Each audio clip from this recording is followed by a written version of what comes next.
Se a gente pegar idade por idade, né? Na idade do Lucas, 28 anos, eu era pastor há 3 anos, mas não tinha a sabedoria que ele tem hoje. Não tinha o conteúdo de mensagem que ele tem hoje, e nem o conteúdo que o Gessé tem. É a realidade. Sim. Com 28 anos, eu caçava a mensagem dos outros para mim tentar adequar para pregar. Tá entendendo? Hoje eles têm percepções independentes que muitas vezes choca a gente, diz, pô, da onde eles tiraram essas ideias? Aí tu começa a pesquisar, né? Então é importante a gente entender esse processo, mas como mais, assim, no ministério mais antigo, deixa eu fazer um comentário, assim, uma abordagem baseada no que ambos estão falando, da importância da geração que eu construí na primeira geração, que eu diria, e a geração próxima de mim, não roubar corações, não é? Ou seja, o coração do Lucas foi cuidado por um pastor que eu gerei e por outro pastor que eu gerei, mas eles não roubaram o coração deles, eles entregaram o coração deles de volta para mim, né? E isso, assim, que é uma das coisas importantes na construção de uma liderança saudável. Não roubar o coração de ninguém, é saber quem é o verdadeiro, real e dono daquela posição, né? E essa função de índole, de caráter, de princípio e de valores é que a gente jamais deve abrir mão, como comunidade, como igreja e como liderança, né, emergente. Não pode se perder esses valores, né? Então essa construção, ela é doída, ela dói, porque às vezes eu estou ouvindo aqui o que eu já tinha ouvido já na intimidade, né? Mas muitas vezes eu aprendi a recuar, porque se eu avançasse aquelas linhas, eu saberia que eu ia implodir com determinadas pessoas, né? Então isso é importante na construção de relacionamento com as pessoas, né? O próprio Bispo Rude, ele teve um nível de tolerância altamente superior a todos os outros, não é? Porque ele foi a primeira geração de pastores, então ele apanhou mais.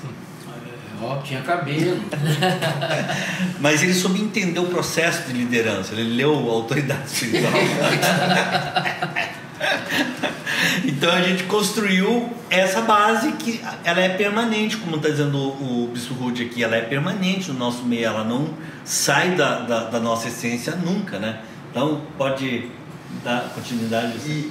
Mas a abertura também que o Senhor deu pra gente,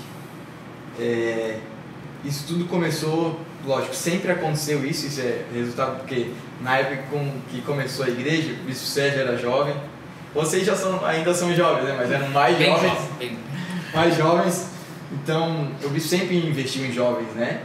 Mas principalmente ali eu acredito que em 2008, 2009, né? Que houve uma revelação da mensagem da graça, que é a mensagem da nossa igreja, né? E que se intensificou ali em 2012, 2013, o Senhor abriu as portas pra gente. O Senhor chamou a gente para perto. Exatamente isso assim, que é importante se entender, sabe? 2008, 2009, uma mudança de interior começou dentro de mim a partir de um contato que eu tive numa igreja nos Estados Unidos, né? Isso mudou muito o meu conceito e começou a mudar as coisas. E eu comecei a entender que eu precisava ter uma mudança de procedimento, de atitude, porque senão eu iria esparramar as gerações que estavam vindo, né? Então foi nesse ponto que começou a haver uma série de transformações e mudanças dentro da nossa forma de lidar, de tratar, de conversar e de convivência, né? E que a gente começou a entender melhor as pessoas e passamos a entender melhor o amor de Deus, a graça de Deus, o favor de Deus, e a própria conteúdo da nossa mensagem, ela começou a pegar um outro contorno, uma outra maneira, né? Sem mudar a essência e o conteúdo, mas tinha uma maneira de se falar que era a maneira que as pessoas aprenderiam melhor, né? Então eu vejo assim que se tu não soubesse comunicar com essa geração, tu não vai ganhar lá no grito. Não tem como ganhar no grito, não tem como mandar ela se calar, porque ela vai continuar falando. Então nós entendemos que ao invés de nós perder os nossos filhos, seria melhor a gente descer um pouco os degraus para descer no nível deles, para eles crescerem com a gente. O que tu está falando, isso é de suma importância, que certamente outros líderes vão ouvir aqui esse bate-papo e podem ser edificados e dar um novo norte para as suas igrejas. Porque aqui eu poderia ter uma outra igreja, uma outra igreja, uma outra igreja, uma outra igreja, e teríamos aqui uma divisão assim trágica. Mas há algo importante, que aí a gente tem que tributar isso à pessoa do Bispo Florim, porque o líder mor, aquele a quem Deus chamou, a quem Deus instruiu, tem que ter um quebrantamento e tem que ter humildade e reconhecer que você não é o bambambam e que você sozinho não vai dar conta. Então você tem que transicionar, você tem que investir, você tem que liberar, você tem que atualizar teu software na linguagem moderna. Senão, o que vai acontecer? Você vai perder filhos, netos, amigos, por ser, às vezes, sectário, ser um cara fundamentalista. Meu Deus do céu, gente, hoje, por que não usar as ferramentas que esses jovens dominam com habilidade em prol do reino de Deus? E a gente ser beneficiado com o conhecimento deles, né? Essa que é a verdade. Aqui nós estamos cercados de jovens nos filmando nesse momento agora, que é uma maneira muito interessante de tudo que a gente entende, por causa desse desejo de não perder nossos filhos, não perder o jovem, né? Mas também ninguém negociou valores e princípios. É só que teve uma maneira diferente dela começar a ser colocada. Então isso que é uma das coisas importantes na construção de um modelo de liderança saudável, onde você não perde o ciclo, né? A continuidade e a geração de novos líderes, né? Entendendo que tu pode empoderar, como o Lucas falou agora, sem ter medo, né? Porque eles são gerados dentro de uma mentalidade, dentro de uma visão, e eles vieram com a gente e a gente conversou e as coisas estão cada vez se construindo melhor, né? Pode concluir, Lucas? Quando, só para concluir aquela parte, né? O Gessé passou por muito conflito na adolescência, e o Gessé, que é o filho do Bispo Rude, o Felipe, que é o filho do Bispo Sérgio, passou por muito conflito também naquele período de transição, e eu tinha o coração dos dois. Só que eu estava curado, então eu pude curá-los também. É o que a gente estava discutindo ali sobre a sogra de Pedro, né? Que a sogra de Pedro, Jesus vem, cura, e logo que ela é curada, ela levanta e ela começa a servir. Então, esse é o entendimento que a gente tem hoje. Nós somos curados, somos uma geração curada, somos uma geração que foi cuidada. O que eu vejo hoje muito da minha geração, principalmente, é a geração revolts, né? Então, é o cara que sabe tudo. Eu achei que eu sabia tudo. Às vezes, olhava para o meu pai e falava, cara, quando eu fizer, eu vou fazer melhor. E daí eu começava a fazer e eu sumia. Não conseguia dar continuidade, não conseguia levantar, não conseguia fazer acontecer. E eles sempre constantes. E a gente tudo fogo de palha, porque a gente achava que a gente sabia fazer. Só que a gente chega no entendimento em que não depende da gente, não é o que a gente faz, que eles têm a maturidade que a gente precisa, a gente tem a força que eles precisam, e Deus tem a visão que todos nós precisamos. Então hoje a gente entende que o melhor jeito da gente influenciar uma cidade, influenciar um país, influenciar o mundo, é jogando em time. É jogando em time, é saber o que está acontecendo, é sempre comunicando, é sempre falando, é sempre abrindo o coração, é sendo transparente, porque esse é o único jeito de ter uma progressão. De manter um relacionamento clean, né? Limpo, né? Duradouro. Eu acho que é algo muito forte que o Lucas sempre fortalece isso pra gente semanalmente, né? É a questão da lealdade, né? Eu acho que esse exemplo que o bispo deu dos líderes estarem junto com o Lucas numa época passada mostra a lealdade, né? De trazer o Lucas no contexto da igreja e sem quebrar o relacionamento com o bispo, sem quebrar o relacionamento com outras pessoas. Então acho que a lealdade acima de tudo e a integridade é fundamental, né? Eu acho que isso em toda a organização, toda a igreja e toda a família, todo o relacionamento familiar também. Uma coisa interessante aqui, ó, eu ia pontuar na fala do bispo, mas esperei ele concluir. Ó. Vamos ser bem honestos, tá, gente? Existe muita malícia quando você usa uma geração como trampolim para ter os interesses pessoais. Verdade. Porque na instituição você quer crescer, você quer espaço, você quer glamour. Então você manipula aquela geração, é o que o bispo falou, rouba o coração dela para satisfazer as tuas ambições. E graças a Deus, porque nós somos ensinados assim, tendo o zero aqui, o marco zero com o bispo Ori, a gente sempre respeitou isso.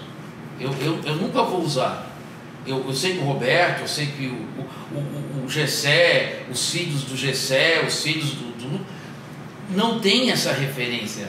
Eu não vou usar uma crise do filho de um líder para, de alguma forma, destituir aquele líder, melindrar aquele líder, não reconhecer aquele líder. Em um momento, porque o bispo está com o filho está passando por uma crise natural do ser humano, eu vou ver com menos respeito.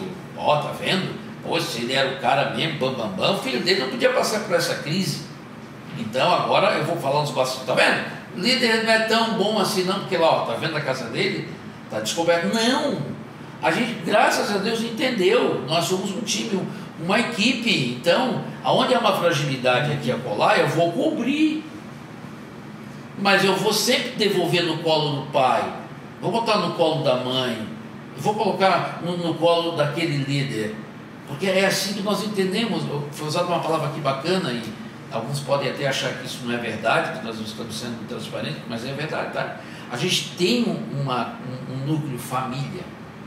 E um fato muito interessante, assim, para você que está assistindo, havendo esse momento que temos de abrir o coração com vocês e abordar um tema tão pertinente como esse, é que 2017, por 5 vezes eu reuni o conselho e por 5 vezes eu queria me desligar de ser o pastor da igreja, de ser o líder da igreja. Eu queria que eles me amparassem, lógico, mas eu queria ir embora, queria sair de tudo, né? Isso eu não deixei o culto do meu filho, não deixei o culto do Tiago também, que é meu filho, do bispo Rude, que é meu filho espiritual, meus filhos na fé. E nesse momento em que eu passei por isso, os principais pastores da Palavra Viva, que é o núcleo dos nobres, que eu diria aqui, que é o mastermind da Palavra Viva, que essa ideia de mastermind originalmente de Napoleão Hill, né? Esse grupo, ele fechou em cima de mim, e eu nunca esqueço o dia, a 5ª vez, né? Que eu reuni eles na outra sala ainda, que é a minha sala, que a gente está, e que eu insisti. Aí esse aqui olha para mim e diz assim: se tu entregar hoje o teu cargo aqui, como nós estamos vendo a tua determinação, e você sair por aquela porta, todos nós aqui vamos sair com você, porque ninguém aqui vai ocupar o lugar que nós sabemos que Deus te deu. Ou seja, na hora em que eu não queria mais nem ver igreja, nem pensar em igreja, nem dar o meu tempo para a igreja, porque eu achava que a igreja tinha me roubado a minha vida. Desculpem, mas é uma crise que muitos pastores vivem, e eu tenho que rasgar isso daqui. Nesse momento em que eles podiam tomar, eles não precisavam tomar o poder, eu dava para eles de graça, tá entendendo? Eles fecharam em torno de nós, meus filhos, com os meus defeitos, com os meus erros e falhas, mas esse pessoal fechou em cima da minha vida, e isso me curou. Naquele dia isso me curou. Eu entendi que aquilo que eu, um horizonte de coisas de mundo e de vida, né? Então essas coisas, elas nos tornam uma família, é nos amparando mutuamente, né? Então não é o fato, né, Bispo Rude, assim, os próprios meninos que estão aqui, não é o fato de eu ser o bispo da Palavra Viva que significa que eu não tenho teto, né? Não é? Eles são meu teto, eles são a minha segurança, eles são o meu apoio no momento de dificuldade, né? Então eu acho que isso é importante eu relatar para vocês, porque essas coisas, ao invés de nos romper, ela nos uniu cada vez mais, e a partir daí parece que a gente se agalmaçou, que é o termo usado pela odontologia, né? A gente se tornou um coração, uma unidade, uma paz que a gente realmente vive constantemente dentro da igreja. E isso está esparramado em todos os nossos pastores que de fato têm o DNA da Igreja Palavra Viva, né? A gente tem essa graça de Deus que eu digo que Ele nos deu, né? Então foi um momento para mim muito especial. Eu estou compartilhando isso com vocês para que você, quem sabe, está passando por isso, vai ser muito abençoado nesse momento, né? Isso é de tamanha grandeza, né, Bispo? E como é importante o senhor compartilhar com a gente coisas da vida real, né? Que tudo que nós compartilhamos aqui é da vida real, e em se tratando de conflitos, que é o que a gente está falando de gerações, como a transparência do Senhor sempre nos ajudou a estar conectados. Porque hoje o grande problema da atualidade é que essa geração emergente, ela não quis se conectar por também não haver interesse da outra geração em se conectar, e há agora aqui um embarreiramento, um entroncamento de conexão, né? E tudo o que o senhor viveu, o Bispo Rude viveu, nós podemos entender, porque de fato foi na prática e vendo, e vocês quebraram muitas pedras para que hoje, né, a minha geração tivesse mais tranquilidade, a nossa geração tivesse mais tranquilidade. Se eu não me engano, Isaac Newton que cunhou uma frase, né? Se vi mais longe é porque estive sobre os ombros de gigantes, né? Então essa geração ela consegue visualizar coisas grandes porque estão sobre os ombros de vocês, literalmente. Então o bom é porque essa relação ela sempre foi transparente, e nós conseguimos enxergar no Senhor. Bom, é um ser humano que está construindo, que por vezes tem seus conflitos, que é o que o Senhor abriu aqui para a gente em 2017, então fica muito mais fácil de compreender a tua voz, e um ser humano que sempre quis compreender a voz das outras gerações, que eu acho que é um grande conflito hoje na atualidade, né? Você está falando aí, é tão importante para você que talvez, eu tenho certeza, muitas pessoas serão edificadas.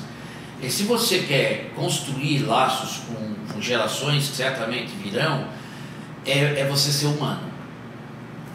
É você deixar essa coisa do super-herói, do que está sempre bem.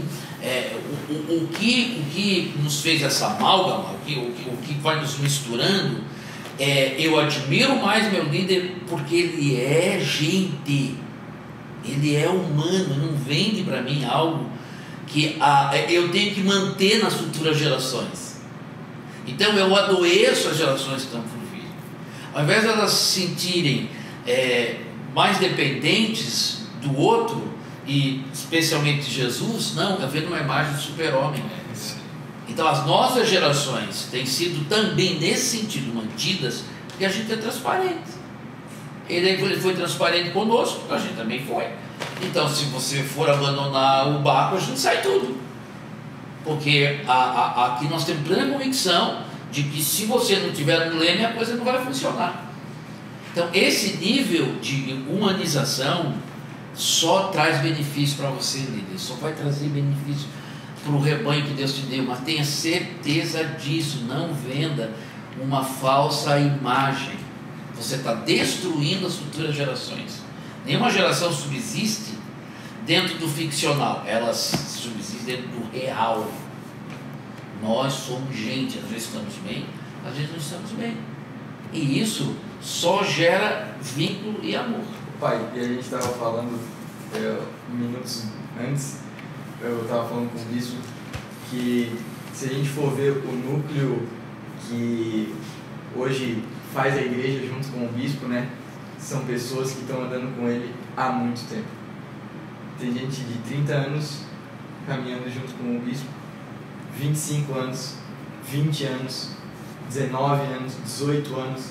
Esses são as pessoas que têm nos formado também. Então o que a gente vê de baixo para cima é uma cadeia de lealdade tão grande que nos inspira. Tu fez uma reunião, tu lembra disso?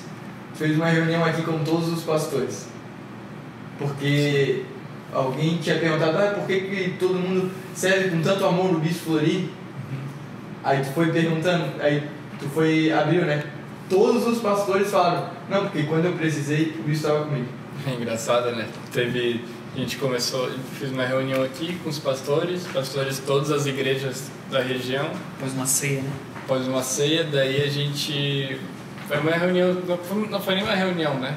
Foi um momento, assim, de abrir o coração. Foi um espaço de fala ali, bem importante. Daí, pastor fulano começou. Ano passado, meu irmão teve câncer, meu irmão faleceu, minha mãe teve câncer.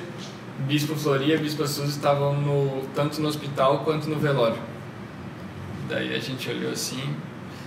Daí outro começou a falar, não, ano passado minha esposa teve câncer, Bispo Flori estava comigo do começo até o fim, ela foi curada.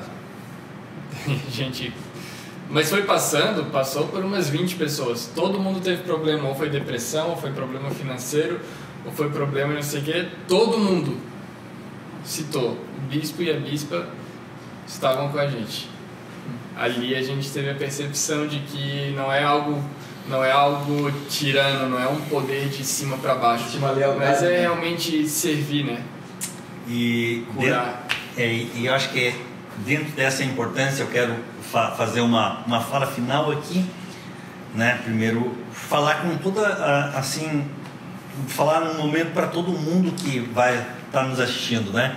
Da importância de tudo que você está ouvindo aqui. Agora eu quero falar sobre o Brasil, sobre o país, sobre as lideranças. Eu quero dizer assim o seguinte: eu enxergo de fora, e eu decidi gravar esse vídeo, né, devido a todas as gerações, tanto a geração mais antiga como a geração mais nova, intermediária, da importância de algumas coisas. Exemplo: nós temos uma igreja no Rio de Janeiro, em Nova Iguaçu. Agora, se eu for abrir uma igreja no Rio de Janeiro, eu não vou abrir uma igreja no lado da igreja do Silas Malafaia, por exemplo. Entendeu? Não vou fazer isso. Por quê? Porque esse homem construiu uma história. E eu respeito demais a história dele. Então eu entendo que as gerações, elas têm que offline, online, os pastores virtuais, da vida online, do púlpito da igreja dos outros, de pregar para o membro da igreja dos outros, e depois ir para um hotel 5 estrelas, né? Pegar um carrão, pegar no aeroporto. Isso é uma vida mansa, isso é uma vida muito fácil, né? Isso não é uma vida do cotidiano de uma igreja. Então a repercussão para mim do que o Silas ou o Luciano Subirá fala, ela tem muito mais peso do que a geração virtual e online fala. Mas essa geração online, eu amo elas, porque se elas entenderem que o potencial delas em abençoar, em ajudar pessoas e serem pacientes com a geração mais antiga, nós podemos juntos nos renovar as forças, né? e fazer muitas coisas juntos. Pessoalmente, eu tomei algumas decisões na minha vida, né? Vou falar da minha idade, né? A primeira delas, eu vi que a idade chega, quer tu queira ou não. Parece ontem eu tinha 28 anos. Hoje eu estou com 58, certo? Agora com 40 eu entendi isso. Então eu li muito sobre liderança e o bom conselho do Maxwell, John Maxwell, né? Eu não posso correr na velocidade de um cara de 20, mas um cara de 20 pode correr na minha velocidade de 40, com a sabedoria e com a graça que Deus me deu. Então é muito melhor eu investir nele do que em mim.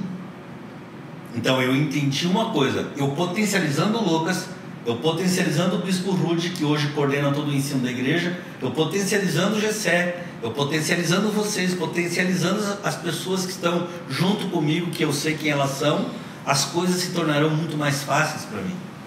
E nós construímos um mundo verdadeiro e verídico do cotidiano de uma igreja. Então, sobre igreja, sobre povo e sobre pessoas, nós entendemos muito mais do que o cara do pastor virtual, do cara online, mas muito, muito mais. A vida real não é em hotel 5 estrelas, não é em 5.000 curtidas, não é em palavras bonitas. A vida real é gente com câncer, né? Mediação de conflitos todo dia. Ontem para hoje eu mediei uns 3, 4 conflitos aqui na igreja e na igreja fora. Ela é dura. Eu levantei 8 horas da manhã, 8h30 eu chego aqui, eu vou para casa e nós trabalhamos no cotidiano. Então nós, sobre o ser humano, mas nós entendemos muito mais do que vocês. Se vocês pararem para pensar o que é cuidar de uma corporação, de uma igreja, citar, por exemplo, Silas Malafaia, a 300, 400 igrejas, milhares de pessoas, responsabilidade de milhões e milhões de reais por mês, tu vai dizer assim: olha, eu vou ouvir esse cara, porque esse cara tem história, né? Eu vou ouvir o Luciano Subirá, pô, esse cara tem uma mega história também. Eu vou ouvir os caras mais velhos. Bill Hybels, ele definiu esse processo de liderança de uma maneira muito interessante, né? Eu fiz um processo de botar novos na frente de igreja, né? E depois eu li um livro dele sobre liderança. E Bill Hybels, ele construiu uma frase que ele me deu o entendimento e lucidez para tocar a igreja até onde Deus me der graça para fazer isso.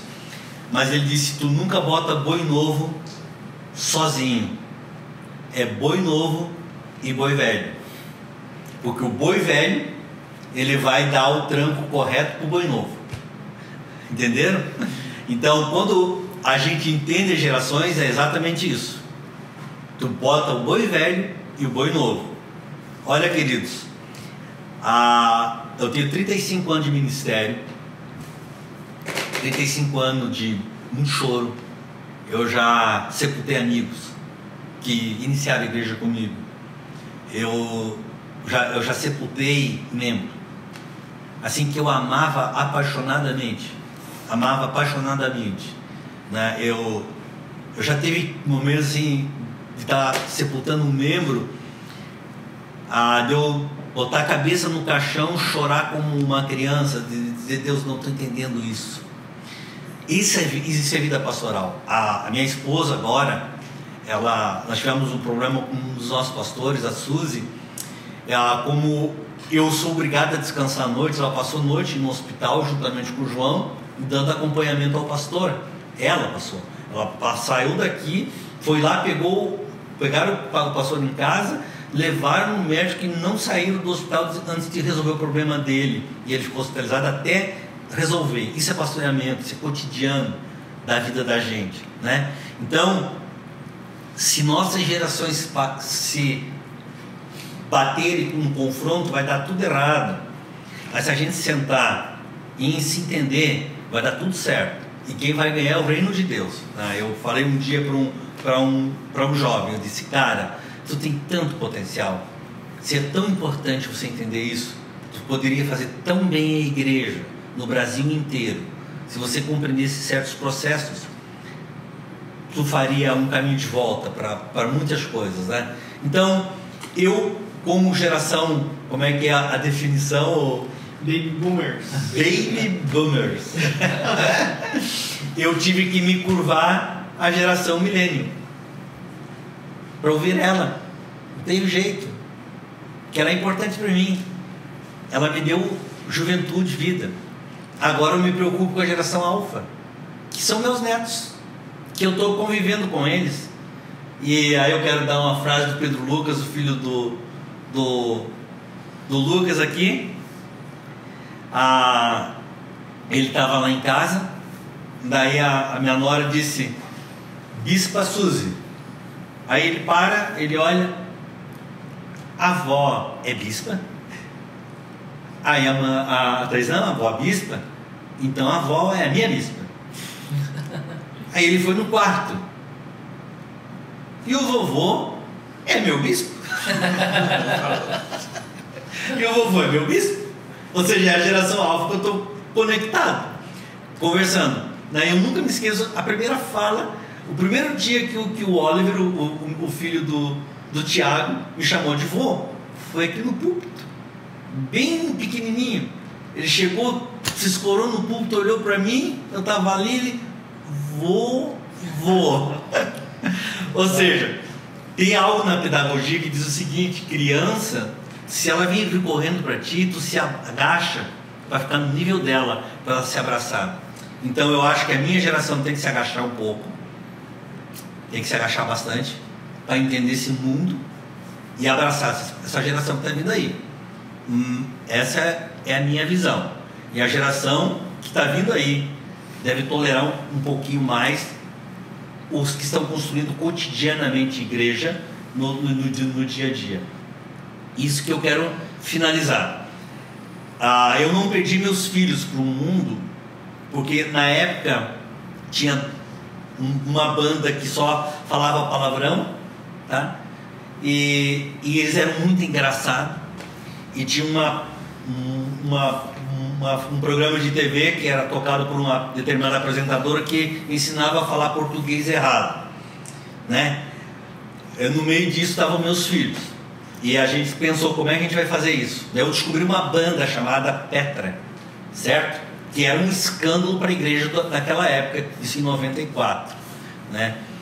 Eu descobri que eles tinham filmes, e um dos filmes deles é Beyond Belief, né? Eu comprei os 4 filmes deles, os 4 vídeos deles, porque o baterista era o Mickey, o cara se vestia de Mickey. Então eu entendi o seguinte: eu posso botar o Mickey numa bateria com música gospel internacional, não é? E ver dos meus filhos se prenderem com isso. Eu viciei eles em Petra. E eles amavam Petras, amavam as músicas, e eles foram fazendo isso para os amiguinhos, rodar os DVD, não era DVD, era VHS, a fita VHS, rodava para todo mundo. Então os meninos se reuniam lá para ver isso. Ou seja, agora, se eu seguisse a ideia da religião daquela época, jamais eu colocaria rock and roll para os meus filhos assistir. E quem sabe eu teria perdido eles. E eu ganhei eles com essa ideia. Videogame, jogar isso, jogo era do capeta. Eu deixava ele jogar na minha casa. Podia ter virado um pagodeiro, né? Na minha casa. Mas eles iam para minha casa e a gente estava ali junto. Então há uma maneira de você se relacionar com a geração alfa. Sendo sábio, usando a tecnologia atual com conteúdo, né, similar, que tu vai conseguir levar essa geração alfa a crescer em Cristo e a desenvolver a vida cristã numa boa. Espero que vocês tenham sido abençoados com essa exposição que a gente fez aqui para vocês, e que possam compartilhar também esse vídeo e compartilhar com outras pessoas a respeito dessa mesa que a gente fez aqui de conexão, de conversa. Tá certo? Um grande abraço, que Deus abençoe vocês. Então, Até a próxima. Até a próxima. Próxima. Até a próxima.